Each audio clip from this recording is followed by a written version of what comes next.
नमस्कार.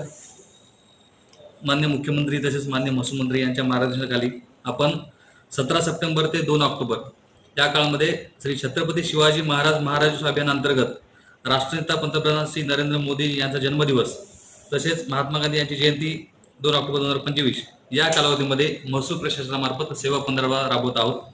त्या सेवा पंधरवड्यामध्ये पहिल्या टप्प्यामध्ये आपण 17 सप्टेंबर ते 22 सप्टेंबर या काळामध्ये पांढरा रस्त्याबाबत मोहीम घेणार आहोत.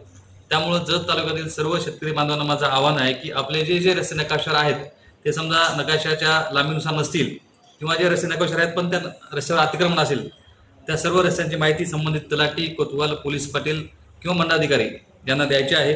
तसेच जे गावातील वहिवाटीचे रस्ते आहेत किंवा आपले रेग्युलर रस्ते आहेत पण ते अतिक्रमण झालेलं आहे किंवा कोणी शेतकऱ्यांनी अडवलं आहे त्या संदर्भात पण सर्वांनी माहिती द्यायची आहे. त्यानंतर आपण प्रत्येक गावामध्ये शिवार फेरी आयोजित केलेली आहे. ज्या गावामध्ये शिवार फेरी झालेली नाही त्या गावातील सरपंच किंवा गावातील नागरिक यांनी संबंधित तलाठी यांना भेटून शिवार फेरीबाबत नियोजन करावे व ते सर्व रस्ते आपण 17 सप्टेंबर ते 22 सप्टेंबर या कालावधीमध्ये अतिक्रमणमुक्त करणार आहोत. तसेच त्याची नोंद आपण 7/12 इतर हक्कात घेणार आहोत. पहिल्या टप्प्यामध्ये हे होणार आहे. तसंच 17 सप्टेंबर ते 22 सप्टेंबर या कालावधीमध्ये माझ्याकडे तहसील कार्यालयामध्ये मामलेदार कोर्ट ॲक्ट सेक्शन 5 असेल किंवा 143 केसेस असतील त्या रस्त्यासाठी आपण रस्ता लोक अदालत घेणार आहे. त्या अनुषंगाने 17 सप्टेंबर ते 22 सप्टेंबर या काळामध्ये आमचे सर्व नायब तहसीलदार आम्ही स्वतः एकेका सर्कलमध्ये येऊन त्या केसेस तडजोडीने कसं मिटवता येतील त्यासाठी आपण प्रयत्न करू. त्याचा पण आम्ही टाइम टेबल आज प्रसिद्ध करू. त्याचा पण सर्वांनी लाभ घ्यावा. त्या पहिल्या टप्प्यातल्या गोष्टी आहेत.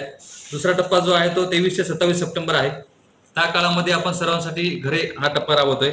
त्यामध्ये पंचायत समितीकडून जर तुम्हाला घरकुल मंजूर झाले असेल आणि खरोखर तुम्ही भूमिहीन असाल तर त्यांना पण आपण शासनामार्फत गायरांमध्ये जमीन देणार आहोत. त्याचे पण प्रस्ताव संबंधित ग्रामसेवकामार्फत पंचायत समितीमार्फत आमच्याकडे आले पाहिजे याची दक्षता घ्यावी. त्यांना पण आपण जागा देऊ त्यामुळे घरकुल बांधायला मदत होईल. आणि तिसरा टप्पा आहे 28 सप्टेंबर ते 2 ऑक्टोबर या काळामध्ये आपण अभिवादन आणि जातीचे दाखले वाटप या 2 नाविन्यपूर्ण गोष्टी घेणार आहोत. त्याचा पण सर्वांनी लाभ घ्यावा. त्यामुळे हे छत्रपती शिवाजी महाराज अभियान यशस्वी करण्यासाठी जत तालुक्यातील सर्व नागरिकांनी सहकार्य करावे अशी मी महसूल प्रशासनामार्फत विनंती करीत आहे. धन्यवाद.